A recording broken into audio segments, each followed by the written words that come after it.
For ACUsports.com, talking men's hoops here. Grant Boone with Coach Joe Golding and point guard Antonio Bell. And this Wildcat team starting the season 2-0. Antonio, let's start with you. You were joking earlier. Here's a goal you think you can slam on, right? And I thought I might even be able to get up on that one. But what we did see in the first two games, you guys win that Whitten Tip-Off Classic. A couple of nice wins. Truman State was close, and you really put it to East Central. You tell me how your team played the first two games. I think the first two games we did all right. We got a lot of room for improvement. I think our defense, we played good. Truman game, I think we slacked the intensity on the second half, but the next game we came out, second half we came with a lot of intensity, played hard, D'd up, stopped them, went up 30, and I guess it was a good 2 days. Yeah, you're quick learners, so you applied what happened to you in the second half against Truman to that next night. Although Truman, I mean, to be fair, those guys are some shooters, aren't they? Right, they can shoot. They have like 3-4 talented shooters that shoot it anywhere on the court. So they got some shooters. I give it to them. They do. And you guys won on one of your teammates, Mark Little's floater, right on this basket. It was a little higher that night.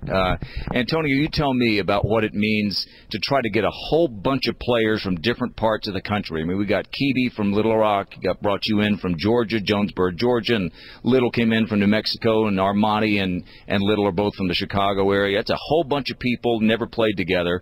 How hard is that? I don't really think it's hard. I think it's good because we all got different types of styles of play, and I think we like that. I mean, I don't think it's hard at all. All right, well, let's see what your coach has to say. Joe, 2-0, great start to the season, and though you brought this guy off the bench, I mean, it was clear, and you can just see him when you talk to him, like right here, when he goes up into the stands to high-five the fans after games.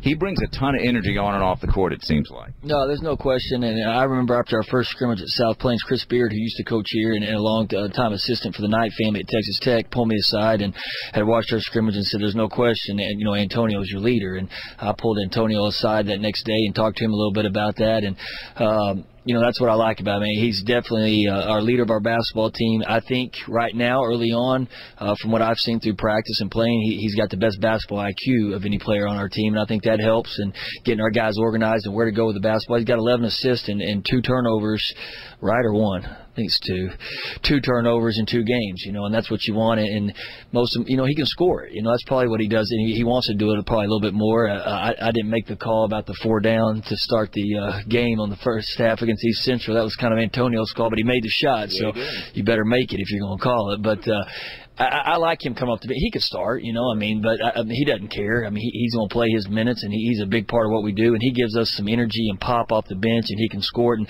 I think him and Armani both do that. And who knows? I mean, I've never been big on starting, non-starting. You know, we want to win the basketball game, and we'll play with the lineup throughout the year and see what happens. But I was proud of him and the way he played. You know, he hasn't played, Grant, in a year. Right. That's what people tend to forget. I mean, I don't think we'll see his best basketball until after Christmas, you know, for the second semester, and then we'll obviously have him for a whole another year. It's tough to sit out for, really, he's been out a year and a half. You know, you take the spring semester at Snead State and then the full year last year.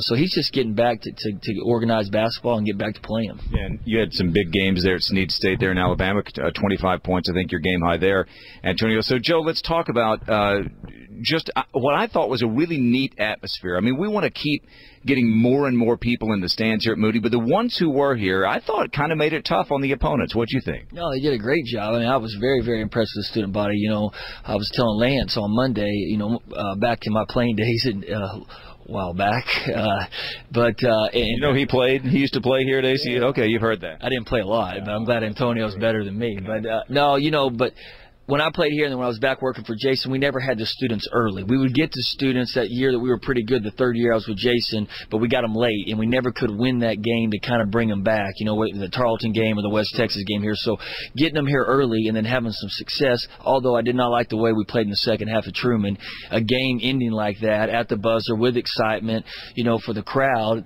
they like that, and it brings them back to East Central, and obviously I like the results better, but that's a credit to our guys. Our guys are playing hard. They play an exciting way of basketball, and hopefully we can continue to carry that over and bring students to the games. I thought you called 15 up, which means go ahead and let them come back in the second half and then have Little hit the game winner. That was not part of the game plan. All right, so last thing here, guys, and maybe each of you can chime in on this. You've got a deep team. The other night, you put in 5 new guys. It wasn't at garbage time. This was 5 guys and it wasn't it didn't even seem like out of punishment as much as just let's get some new legs in there. How can that help in terms of practice when you have 10 legit players? I think it helps. It helps a ton, And I was telling Brian Burton this a couple weeks ago. In Division I, you have 13 scholarship kids, and then a couple walk-ons. So you got 15 or 16 guys for practice. Well, here we have 12, and after 2 hours, if our guys are really getting after it and really working, they're exhausted. If they're really playing the way we want them to play on the defensive side of the basketball. But it helps us. And the depth deal, I think that will play in as the year goes on, Grant, and it gets us everybody on film. And the platoon deal, I'll be honest, I thought about it as the game really first started. I didn't even, that first group had played 4 minutes and they just looked tired. And I looked down and I said, well, heck, all of you, just let's go with it. And it worked. I think it wore East Central out. And, I think that's something that we might use this weekend because, we have a quick turnaround. We played at 7:30 Friday night and then we turn around and play at 2 o'clock Saturday afternoon. But I think that's where depth helps you against other teams that don't. And I don't think we've had that in a while here at ACU. That's a good thing to have. It is. And I'll ask you this last question. I've had a chance to see some of your practices. They're not like practices of old here. Take us through, for people who are watching online here around the world, what's a Joe Golding practice like, and Brian Burton and Jared Van Rosenberg? You got to come with energy. You got to come with pop. If you don't come with that, you might get sent out. You might not be in practice long. You just got to come ready to play hard every day. And you'll call them out too if they're not, right? Right. That's with being the leader. You gotta call people out when they making wrong and when they making right. So there you go. A great start for the Wildcats, 2-0 under Joe Golding, thanks in large part to this guy Antonio Bell. For ACUSports.com, I'm Grant Boone.